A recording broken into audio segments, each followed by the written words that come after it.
Hi, Adam Blumberg here with Protocol Wealth. We're going to talk a little bit about concentrated wealth now, concentrated wealth positions, because concentrated wealth is not a problem, but being unprepared for that concentrated wealth is a problem. And as a reminder, nothing I'm telling you is exactly financial advice for your particular situation. We are just talking about how we deal with concentrated wealth in general. So now we're going to go in talking about concentrated wealth and how we look at planning, or how you should maybe look at planning for it, because we hear these questions a lot.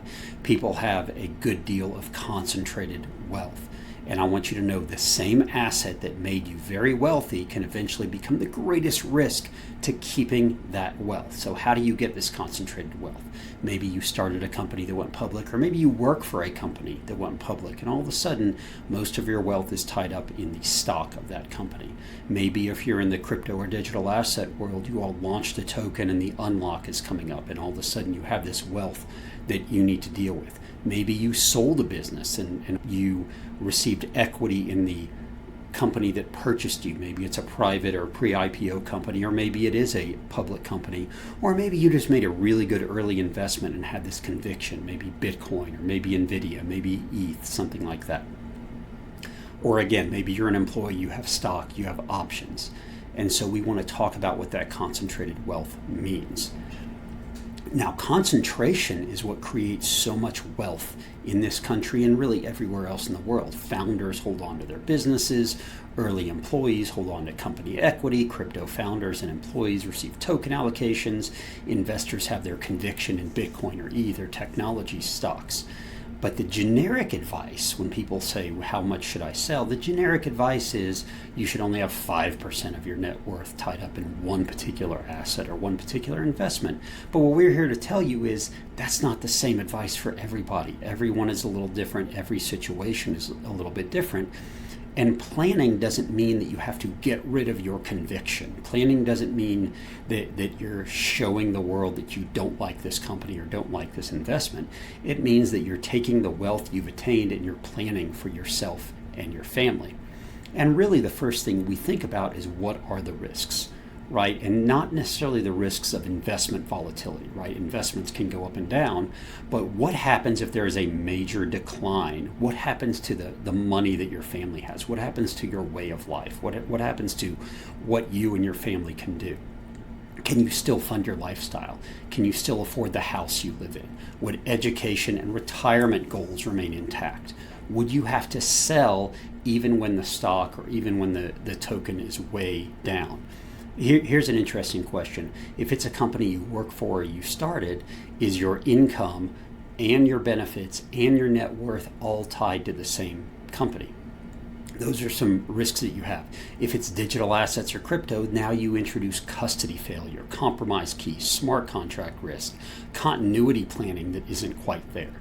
Those are all risks of major decline. And again, we're not telling you that you have to sell everything. We're telling you you need to coordinate the planning around this concentrated wealth in these assets. Now, net worth, remember, net worth, what you're worth on paper, is not the same as liquidity. And liquidity essentially means cash, things you can spend money on. So your net worth is not the same as your liquidity. If you have options, if you have stock options, for instance, you have to pay to exercise those options. If you want to sell this concentrated investment that you have, you're going to have a tax bill due at some point, whether it's long-term capital gains or short-term capital gains or AMT. You're going to have some sort of tax bill due. Maybe it's a token that unlocks, but now everyone unlocks at the same time. Maybe there's not enough liquidity to support that, and everyone selling at the same time is going to drive price down. Maybe your selling is going to drive price down. So we see all the time where people are emotionally reluctant to sell something that they've started or sell something that they've held for a while, partially because they're afraid of what it looks like to the market, partially because they're afraid that maybe it continues to go up or maybe it goes back up. There's this emotional resistance. And again, planning around it can take away a lot of that emotional resistance and can take away a lot of the risk-based resistance to diversifying from a life perspective. So in this case, again, diversification doesn't mean you have to sell everything. It doesn't mean you have to get completely out of your token or completely out of your company stock and into cash or into totally diversified investments. There are many ways to manage this diversification without assuming the only answer is a complete sale or a 95% sale of this asset that you've held on to that's created your wealth. You can have a dedicated cash reserve that says we're going to always have enough money to pay our bills or pay our bills for a year so that we don't necessarily have to sell when the market's down. You can have a timed selling. We're going to sell a certain amount every month no matter what. That way that takes some of the emotion out of it. You can coordinate sales around the unlocks or around the vesting schedules.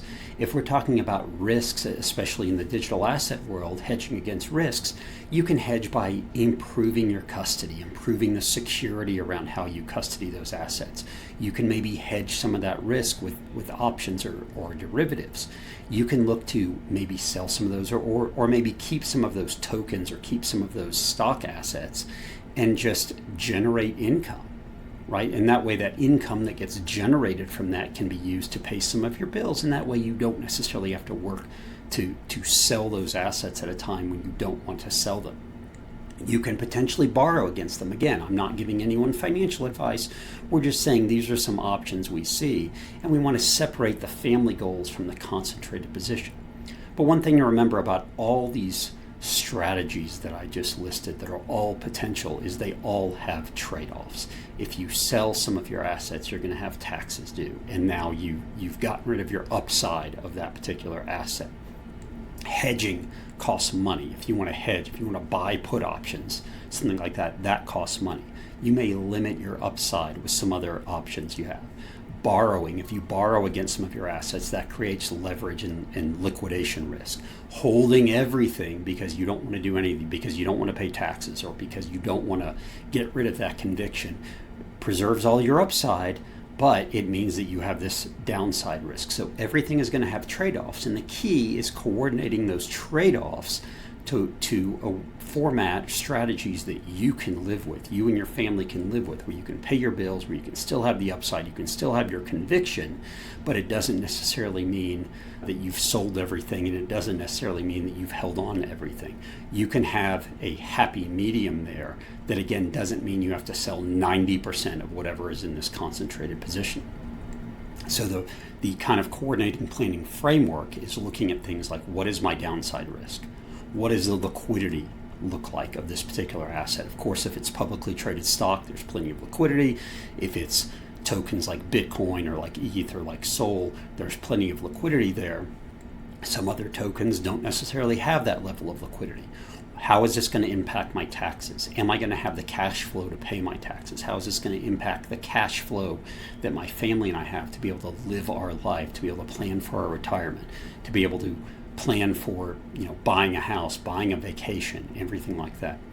Is my estate and asset protection planning coordinated? Have I coordinated how this is going to pass to the next generation so that the private keys don't sit with one person? When that one person's gone, no one else knows how to access it. What are my insurance needs? Do I need life insurance or disability insurance to go along with the fact that maybe if I lose my life or lose my ability to create an income for my family, that they will still have the ability to keep moving forward and keep this asset and still have enough money to be able to live the life? What are the family goals? And the important thing is these decisions can't necessarily be made in a vacuum. They're not independent decisions, even though we get these questions oftentimes independently. What is my tax bill going to be if I sell this? What is my tax bill going to be when my tokens vest? What if I want to exercise my options? What's my AMT? And we get those in a vacuum, but they can't necessarily be answered or strategized in a vacuum. They have to be answered comprehensively. What do all these decisions mean to my family? And that way, if you have a plan around this concentrated wealth and how you go about living your life so that you can emotionally be okay, then that's where we see the most benefit. So again, we've talked about concentrated wealth positions, the risks that it poses, how we as advisors, how we as a SEC registered investment advisor kind of look at some of these concentrated positions where we don't always say you have to sell everything. We say, let's create a plan such that you can continue to live your life the way you and your family would like to continue to live your life, but still have this concentrated position if that's what you want. If it's something that you can't necessarily live with, let's figure out the most effective, efficient way to diversify you out of that position that doesn't necessarily mean selling at all. And of course, we are always free to talk. We're always available for consultations for anyone who has some of these concentrated wealth positions. Thanks for listening. Again, I'm Adam Blumberg with Protocol Wealth.